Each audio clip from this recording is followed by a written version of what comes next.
pasal dia pakai baju lawa? Tu ni dia pakai baju warna biru gelap kot. Sebab terlepas kan dia pakai baju ni biru cerah. Ya, dia tengok lah. Ustaz. Ni. Oh, pakai baju hitam ke tu? Tak, tengok tak. Maka dengan ini saya mengisytiharkan bahawa tarikh hari raya puasa jatuh pada hari esok. Uish. Besok raya dah. Ui ni. Hampa tak? Besok raya ni.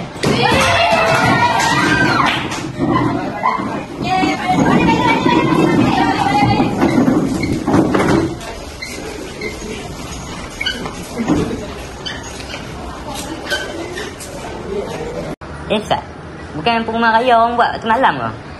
Tak apa, nama pun video kreatif. Ingat hampa je kau nak raya. Aku pun nak raya gak lah. Aku dah puas sebulan kena ikat. Ha ha ha ha ha ha ha ha ha.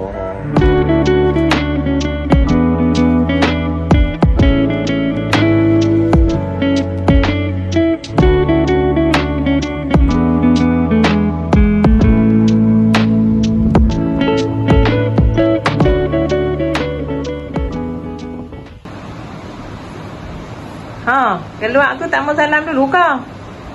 Oh, sorry, orang lupa. Keluar tu elok-elok, jaga diri baik-baik. Ingat ibu kat rumah ni.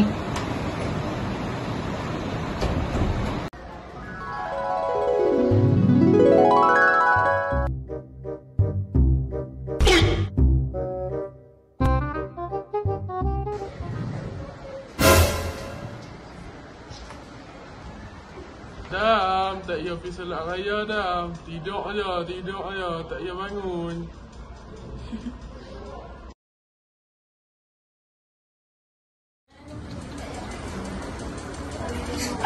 Keluar.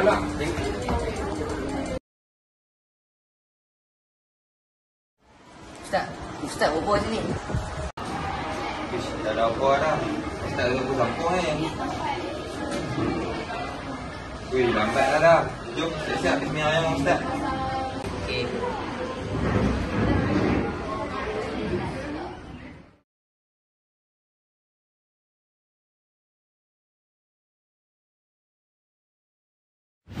Awak tahu tak? Apa dia ni? Hari tu kan, aku tengoklah status Kis tu. Dia duduk, dia cetak je orang rasa. Tengok kat TikTok ni, awak tak dia cakap mak boyfriend dia tag je. Ngumpat pasal apa tu? Itu kan, aku masuk. Dia orang keluar dari mana dah? Tak kisah. Ya, tak boleh tak kisah. Itu tengok dia macam tag tu. Wih. Ustaz kenapa nak kasi Ustaz? Tak ada apa lah. Saja kan dalam juga. Oh, gitu. Tadi Ustaz dah dengar pengumpat. Di mana ada Ustaz? Belum, kita ni baru lepas puasa. Tak baik tau ngumpat-ngumpat. Baik Ustaz. Misal kat rumah kata dia, dekat kita makan dia. Oh, okey. Jomlah kita makan dulu. Jom. Weh, dapat dia raya. Mesti raya Dah, 20 sen dah. Harap kena besar dah. Dah update tak payah.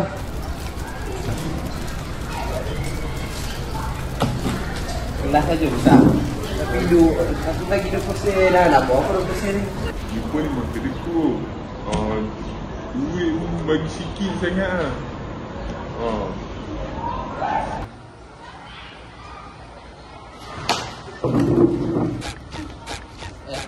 Ustaz buat apa Ustaz?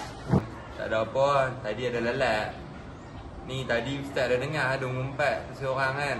Tak baik dah. Kita ni baru lepas puasa. Terima kasih Ustaz sebab tengok saya. Saya nak pergi minta maaf kat mereka.